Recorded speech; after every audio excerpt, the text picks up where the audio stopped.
ദൈവനാമത്തിന് മഹത്വം ഉണ്ടായിട്ട് ഇന്ന് ഞാനിവിടെ സാക്ഷിയായി കടന്നവരും ദൈവം അനുവദിച്ചതിനായി നന്ദി പറയുന്നു. എനിക്ക് തോളിൽ 5 വർഷത്തേക്ക് മുന്നേ ഒരു മുഴ വന്നിരുന്നു തോളിൽ.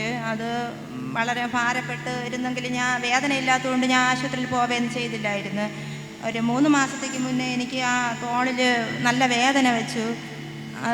ബ്രദറിനെ വന്ന് ഞാൻ 2 ദിവസം പ്രാർത്ഥിച്ചു. തിരിച്ച് ആശുപത്രിയിലേക്ക് കടന്നുപോയി. അപ്പോഴവർ പറഞ്ഞത് പഴുക്കും, അത് കീറിക്കളയണം. പക്ഷേ ഞാൻ ദൈവസന്നിധിയിൽ പ്രാർത്ഥിച്ചു. എൻ്റെ ശരീരത്തെ കത്തി വയ്ക്കാതെ ദൈവം എനിക്കൊരു സുഖം തന്നാൽ ഞാൻ സാക്ഷ്യം പറയും.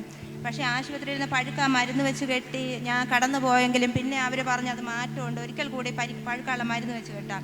പക്ഷേ ദൈവം പൂർണ്ണമായിട്ട് ആ മുഴ വറ്റിച്ച് പൂർണ്ണമായിട്ട് ഇന്നൊരു പാട് പോലും അവശേഷിക്കാതെ തന്നെ പൂർണ്ണമായിട്ട് ദൈവ സൗഖ്യം തന്നു. രണ്ടാമത്തെ സാക്ഷി എൻ്റെ ഹസ്ബൻഡിന് വേണ്ടിയിട്ടാണ്. കഴിഞ്ഞ മാസം പണിക്ക് പോയെടുത്ത് ഡിസംബർ 2-ാം തീയതി പണിക്ക് പോയെടുത്ത് വെച്ചിട്ട് ഇതുപോലെ ചാരത്തിൽ നിന്ന് 1-ാമത്തെ നിലയിൽ നിന്നിട്ടാണ് അവർ വീണത്. കുറച്ച് കഴിഞ്ഞപ്പോൾ മോൻ വിളിച്ച് പറഞ്ഞതുപോലെ അച്ഛൻ വീണു, അതുപോലെയാണ് പിന്നെ പ്രശ്നമാണ്, ആശുപത്രി കൊണ്ടുപോയിരിക്കുകയാണെന്ന് പറഞ്ഞു. അങ്ങനെ ആശുപത്രിയിലേക്ക് കടന്നുപോയി. മോൻ അവിടെ ചെന്നിട്ട് വിളിച്ച് എൻ്റെ കൂടി പറഞ്ഞു, അമ്മ അച്ഛന് എക്സ്റേ എടുത്ത്, നെയ്യാറ്റിൻകര ആശുപത്രിയിലായിരുന്നു, എക്സ്റേ എടുത്ത്, പക്ഷേ അത് നെരിച്ചിലുള്ളതായിട്ടാണ് പറയണതെന്ന് പറഞ്ഞു. CT സ്കാൻ എഴുതി. ഞാനിവിടെ പള്ളിയിലേക്ക് വിളിച്ചിട്ട് ഞാൻ പറഞ്ഞു, ബ്രദറിനൊന്ന് പ്രാർത്ഥിക്കണം.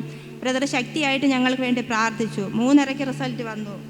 ഒരു കുഴപ്പമില്ല, വീട്ടിലേക്ക് മടങ്ങി പോവാമെന്ന് പറഞ്ഞു. നെരിച്ചിലുണ്ടായിരുന്ന സ്ഥാനത്ത് ഒരു കുഴപ്പമില്ലെന്നാണ് ആ റിസൾട്ട് വന്നത്.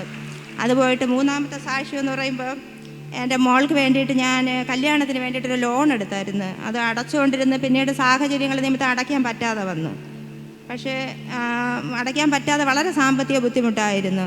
കഴിഞ്ഞ മാർച്ച് മാസം ആദ്യത്തെ ഞായറാഴ്ച ബ്രദർ ലോണിനെ കുറിച്ചൊക്കെ സംസാരിച്ച് ഞങ്ങളിവിടെ കടന്നു വന്നപ്പോൾ അതാണ് ഞങ്ങൾ കേട്ടുകൊണ്ട് വന്നത്. ഇവിടെ ആരാധനയ്ക്ക് കടന്നു വന്നിരുന്നു. അപ്പോൾ ബ്രദർ ഇങ്ങനെ സംസാരിച്ചുകൊണ്ടിരുന്ന സമയത്ത് തന്നെ എനിക്ക് ചെവിയിൽ ആരോ മന്ത്രിക്കുന്നത് പോലെ തോന്നി.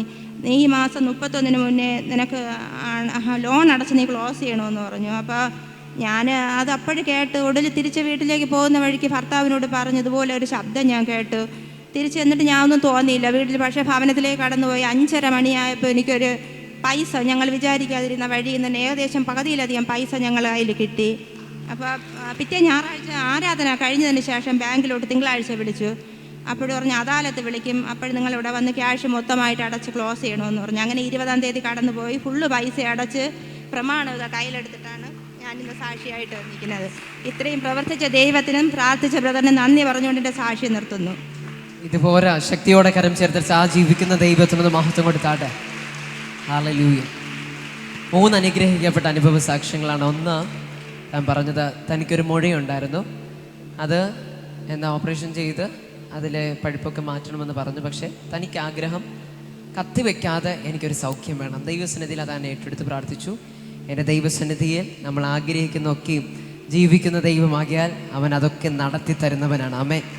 വിശ്വാസത്തോടുകൂടെ ചോദിച്ചാൽ അവൻ കേൾക്കാതെ ഇരിക്കത്തില്ല. നമ്മുടെ ദൈവം നമുക്കായി പ്രവർത്തിക്കുന്നവൻ. അത് അതുപോലെ തന്നെ ഒരു ട്രീറ്റ്മെൻറ്റും ഇല്ലാതെ ദൈവം അത് സമ്പൂർണ്ണമായി അനുഗ്രഹിക്കുവാനിടയായി തീർന്നു. രണ്ടാമതൊരു സാക്ഷ്യം കേട്ട് തൻ്റെ ഹസ്ബൻഡ് ജോലി ചെയ്യുന്ന സമയത്തുള്ളൊരു ആക്സിഡൻറ്റ് സംഭവിച്ചു. അപ്പോൾ ഹോസ്പിറ്റലിൽ കൊണ്ടുപോയപ്പോൾ നട്ടലിന് ഞെരിച്ചിലുണ്ടെന്നാണ് ആദ്യം പറഞ്ഞത്. പക്ഷേ ദൈവസന്നിധിയിൽ തങ്ങൾ വിളിച്ചു പ്രാർത്ഥിച്ചു. അവർ ദൈവ പ്രവൃത്തിക്കായി കാത്തിരുന്നു. വീണ്ടും ടെസ്റ്റ് ചെയ്തപ്പോൾ അല്ലെങ്കിൽ വീണ്ടും ചെക്കപ്പ് ചെയ്തപ്പോൾ അവിടെ ഞെരിച്ചിലോ ഒരു കുഴപ്പമില്ല എന്നൊരു റിപ്പോർട്ട് വന്നു. ദൈവത്തിന് മഹത്വം കൊടുത്താട്ടെ.